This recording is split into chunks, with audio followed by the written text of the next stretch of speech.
बेचारे गरीब PF member का पेंशन का नुकसान हो गया इस एक गलती की वजह से, जहां पे उसने फॉर्म 10C के जगह स्कीम सर्टिफिकेट वाला फॉर्म भर दिया। तो नमस्कार दोस्तों, अगर आप भी पीएफ के मेंबर हैं तो आप देख लीजिए, मैं आपको एक प्रॉब्लम का समझा रहा हूं। ये प्रॉब्लम अगर आपने अपने अकाउंट में कर दी तो आपका जो पेंशन वाला पैसा है ना, वो आपको नहीं मिलेगा।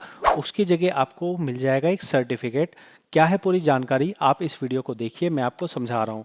देखिए, मैं पीएफ का काम करता हूँ, जो मेरे पास केसेस आ रहे हैं मैं उससे आपको एजुकेट कर रहा हूँ। अगर आप वो गलती करने के बाद चाहे मुझसे बोलोगे या चाहे पीएफ ऑफिस जाके बोलोगे, आपका ठीक नहीं होगा। तो आप यहाँ ऐसी गलती ना करें। देखिए, समझना आपको ये होगा कि जब आप अपनी नौकरी छोड़ देते हैं, जब आप अनएम्प्लॉयड हो जाते हैं, कोई जॉब नहीं होती है 2 महीने तक, तो आपके पास ऑप्शन होता है दो फॉर्म भरने का। एक होता है 19 जिसमें आपका पीएफ आता है, और दूसरा होता है 10C जिसमें आपका पेंशन आता है। 10C के अंदर में दो ऑप्शन होते हैं। एक ऑप्शन में कहा जाता है कि जो आपका पेंशन का अमाउंट है उसकी जगह आप कैश ले लीजिए, और दूसरा अमाउंट है जहां आपको कहा जाता है कि आप यहां पे स्कीम सर्टिफिकेट ले लीजिए, जिसे शॉर्ट में हम एससी बोलते हैं। अभी एससी का मतलब ये होता है कि मैं इसमें कैश नहीं लेना चाहता हूं, जितने टाइम मैंने नौकरी की है उसकी जगह आप मेरे को एक सर्टिफिकेट दे दो। सर्टिफिकेट पे ये लिख के दे दो कि मैंने इस जगह पे इतने महीने इतने साल की नौकरी करी है, ताकि इस सर्टिफिकेट का इस्तेमाल मैं अपने रिटायरमेंट के टाइम पे कर सकूं। तो होता क्या है कि बहुत बार पीएफ के मेंबर को ये जानकारी नहीं होती है कि उसको स्कीम सर्टिफिकेट अप्लाई करना है या फिर 10C अप्लाई करना है। तो यहाँ पे यही गलती मेंबर ने करी है, जहाँ मेंबर कहते हैं कि भाई 10C विड्रॉल करने की जगह स्कीम सर्टिफिकेट लगा दिया है और अब वो मेरे से हेल्प चाहते हैं। देखिए, यहाँ पे हम जब फॉर्म भरने के लिए जाते हैं, आप यहाँ पे ऑनलाइन सर्विस पे आए, क्लेम पे आए, क्लेम पे आने के बाद आप यहाँ पे आए तो आपने देखा कि यहाँ 3 लिखा आ रहा है, ओनली पेंशन विड्रॉल लिखा आ रहा है और स्कीम सर्टिफिकेट लिखा आ रहा है। जब आप स्कीम सर्टिफिकेट टच करते हैं तो आपके पास इस तरह से नीचे खुल के आ जाता है। यहाँ पे कहीं पे भी आपको अमाउंट वाली बात नहीं कही जा रही है। यहाँ आपसे सर्विस पूछी जा रही है, फैमिली डिटेल जो नॉमिनेशन फॉर्म में भरी है वो, आपका एम्प्लॉय एड्रेस, आपका एग्री करने को कहा जा रहा है, और फिर आप अपना ये अप्लाई कर सकते हैं। यहाँ पे कहीं पे ऐसा नहीं लिखा हुआ है, कोई वार्निंग नहीं दी गई है कि आप ये स्कीम सर्टिफिकेट अप्लाई कर रहे हो।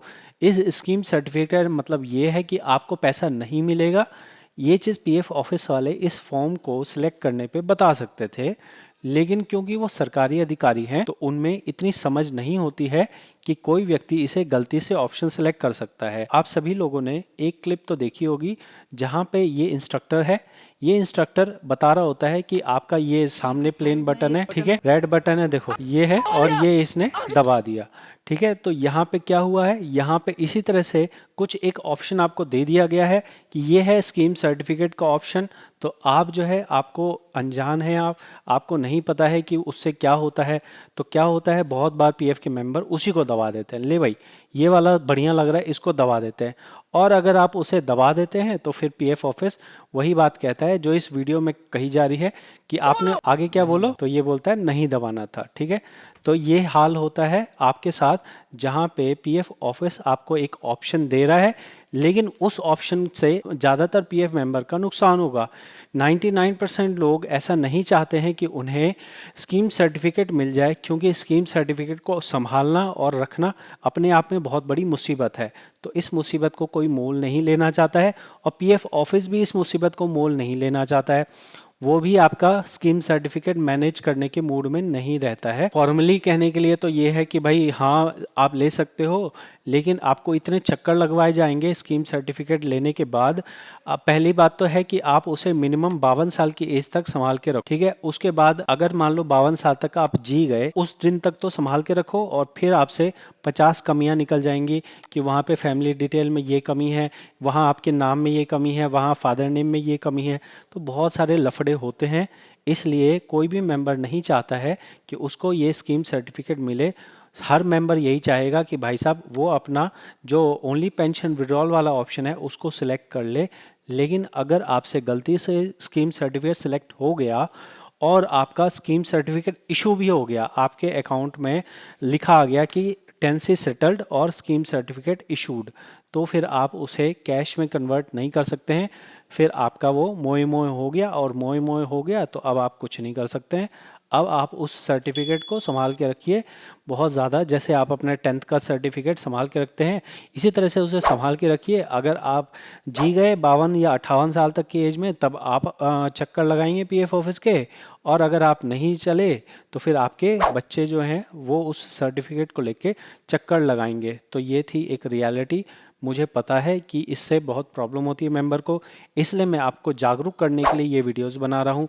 आप इस सीरीज़ को सपोर्ट करेंगे तभी मेरा मोटिवेशन होगा, तभी मैं आगे भी ये वीडियोस बनाऊंगा। आपसे रिक्वेस्ट करूंगा कि इस वीडियोस को लाइक करिए, और साथ में ही जो आपके एम्प्लॉय वाले ग्रुप हैं, जहां आप बहुत सारे एम्प्लॉय हैं, जहां आप सुबह शाम जो है फेक न्यूज़ और फालतू की जो हंसी मजाक वाली चीज़ें हैं, वहाँ ये एजुकेशन वाली चीज़ें पहुँचाइए। क्योंकि ये जो गलतियाँ हैं, ये ऐसा नहीं है कि आप कोई बहुत ओवर स्मार्ट हैं। यहाँ पे जो बड़े पढ़े लिखे लोग हैं वो भी इस तरह की गलतियाँ कर देते हैं। तो बस होता यह है कि जो इस चीज़ को जानता है उसे पता है कि भाई ये गलत है, ये सही है। तो मैं आपको एजुकेट कर रहा हूँ, इस नॉलेज को आप आगे लोगों तक भी फैलाइए। मिलते हैं अगली वीडियो में। बहुत बहुत धन्यवाद।